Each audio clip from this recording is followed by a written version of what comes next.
One of the most idiotic comments I hear from teachers is the idea that somehow teachers should be far from politics.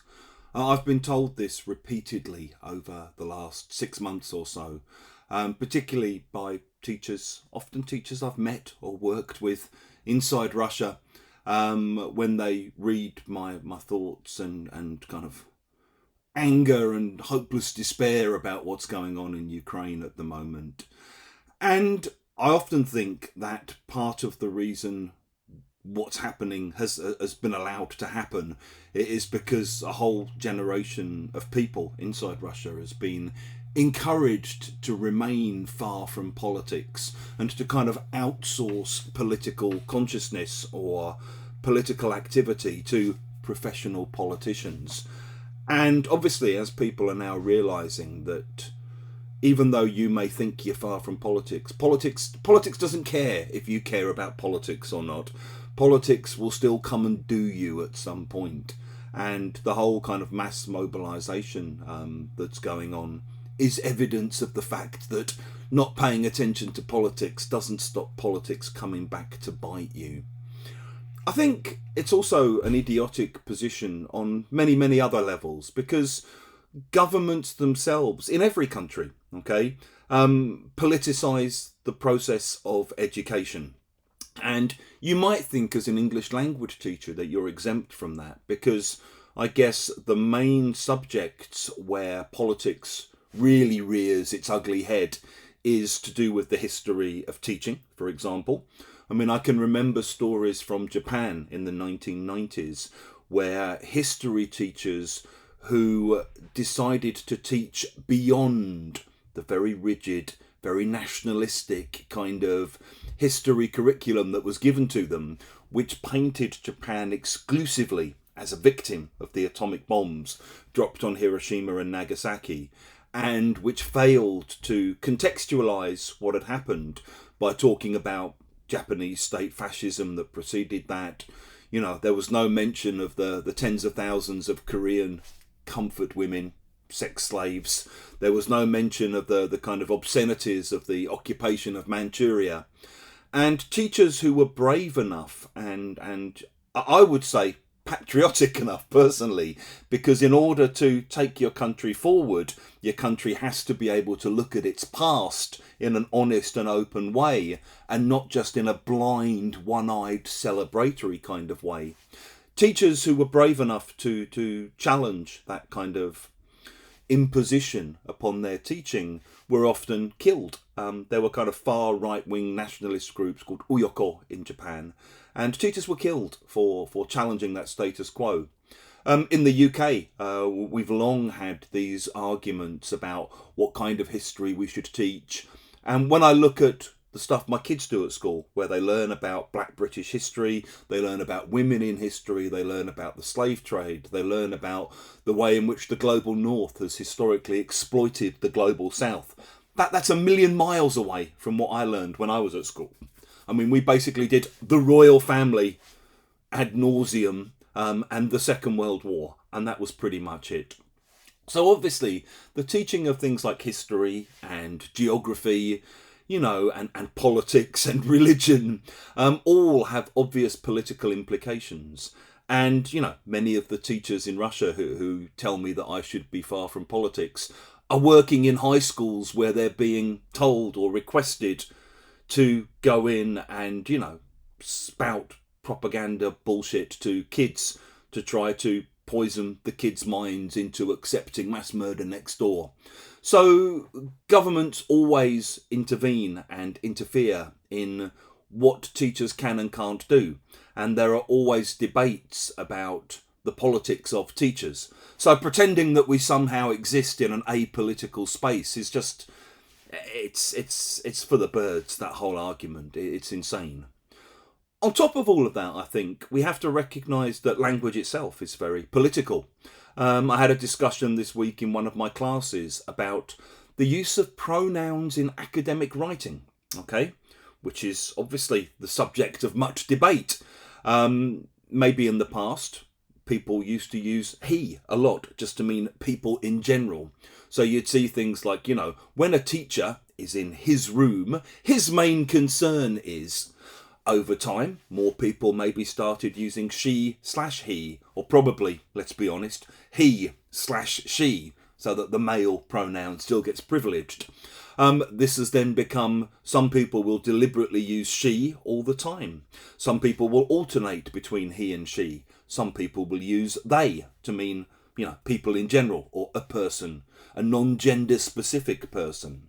So even in academic writing, this is an issue, okay?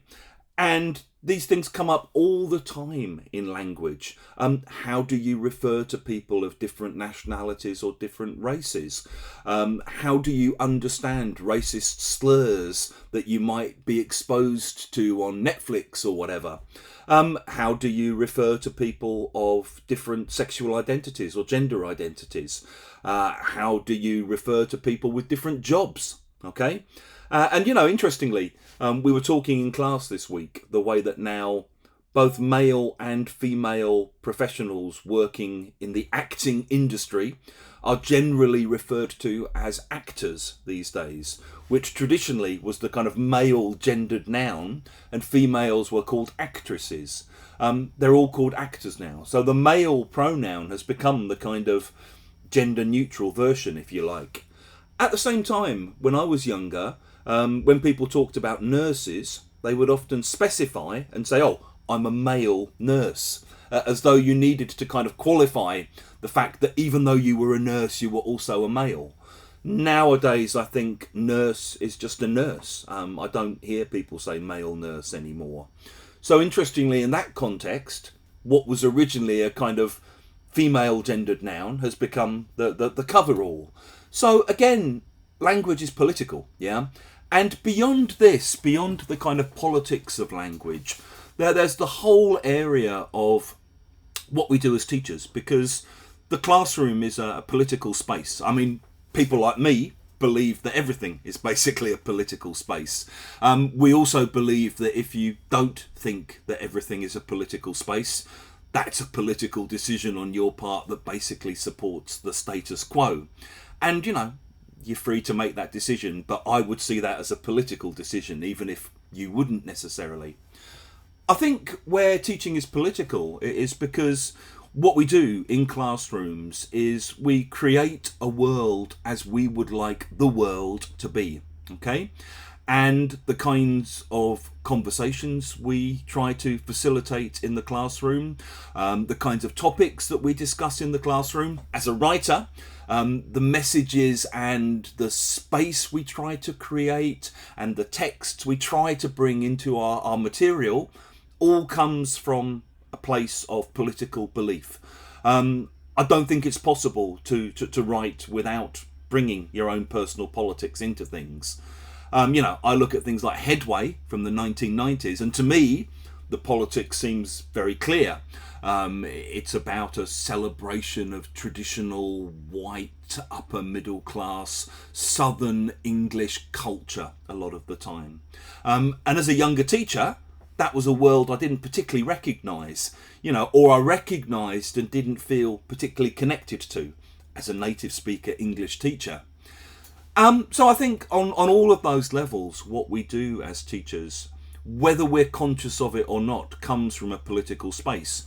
The way we talk to our students, the conversations we allow and we don't allow to emerge in classes, the way we deal with homophobic comments or racist comments or bigoted comments in classrooms, whether we choose to confront them and deal with them, or whether we choose to ignore them and just try to laugh them off.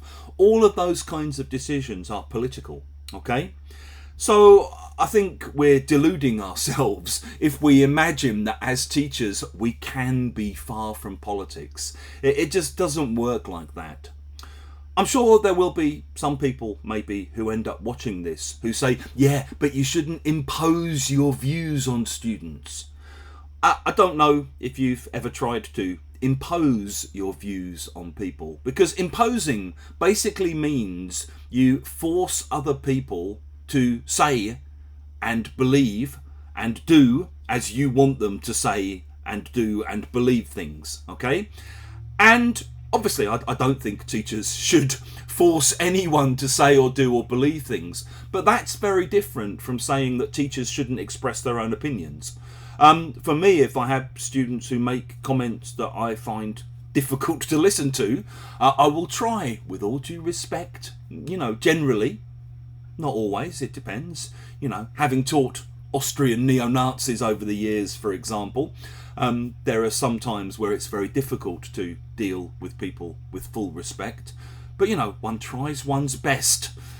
And I think it's important to be able to express your point of view and tell people why you disagree with them, and to be able to do that whilst still making them feel part of the class. Okay? And I believe that it's through conversations and discourse and dialogue that people actually eventually change their minds about things. And I want to be part of that process of trying to change people, whilst also recognising that maybe I can't, maybe I won't. Maybe people will just sort of go away and think, Jesus, my bloody teacher is a left-wing cultural Marxist, or whatever people are told to think about people with opinions like me. But it's all politics, okay? So if you've seen the title of this talk, should teachers be far from politics? The answer is it's impossible to be far from politics in the classroom. And I think the sooner teachers realise that, and the sooner people try to take a position on that and think about what their own personal beliefs are about the world as they want to see it, and think about how that impacts upon the way in which they want classrooms to be, the better.